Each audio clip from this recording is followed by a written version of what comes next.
Welcome back to Alliance Wars, Season 40, War 12, for Loki is facing HCAR in the, thank God, last war of this miserable, awful, no good, very bad season.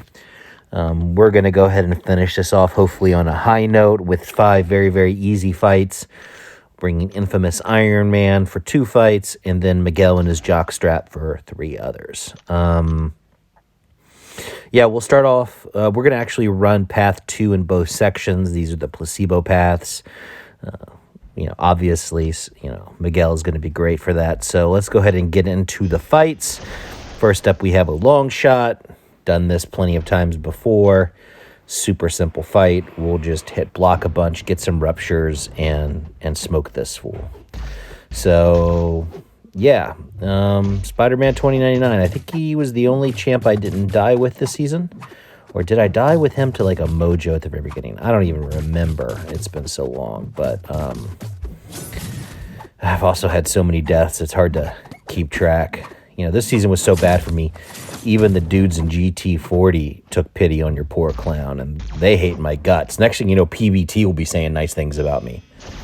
Oh, good gracious. All right. Next up, we have this kitty. We'll use my rank 5 iDoom. The goal here is just to let her hit block until she heavy, and then we'll just counter her and beat her to death. We'll kill her in one special too, because her health bar is pretty tiny, and iDoom generally is a beast against this kind of champ. So not really much else to say about this fight other than, I'm really, really, really glad this miserable season is over. Planning-wise, I think I did a pretty good job this season with PWF. I really felt like we had a good grasp of what counters we needed for what matchups. I think the problem was mostly in execution, and specifically in my execution. In Section 2, first we're going to have this Rintrah. Now, a lot of times I would take decks off for this fight. Cardi Mike says I don't need to. I prefer to, just so that way Rintrah doesn't gain that power gain buff when I dash back and decks.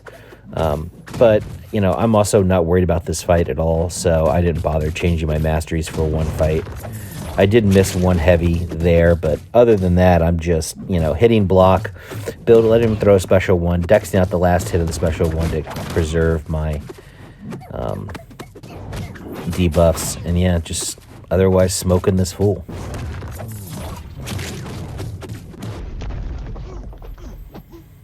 And that's it for Rintrah. All right. Fourth fight, we have a bishop. Obviously, iDoom is great for that, as he is both incinerate and shock immune as long as he has his armor up. And so he just is the #1 bishop counter in the game. Like I said, also very good against Kitty. So the layout of these two paths just made this sort of a natural fit between Spider-Man 2099, a.k.a. Miguel, and infamous Iron Man. So he'll throw his special one here, and you'll see that, no incinerates even proc. I'm not even worried about the EMP mod on node 41 because he's also shock immune. So really it's just building up to a special 2 and then letting it rip. I don't think we're going to get him all the way. No, we do. Okay, yeah, so one special 2 and he's toast. Simple enough. All right, final fight of this war and this season is a gimme. It is Mangog on 54.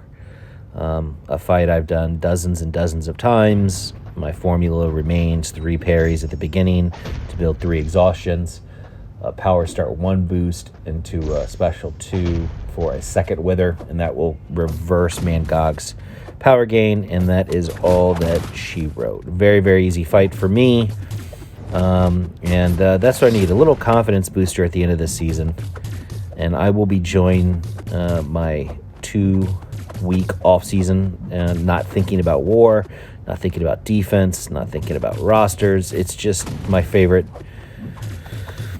I really wish off season was like 3 weeks long, but it's not. It's 2 weeks. So I'll see everybody in 2 weeks, and I'll see you in the next life, Jack.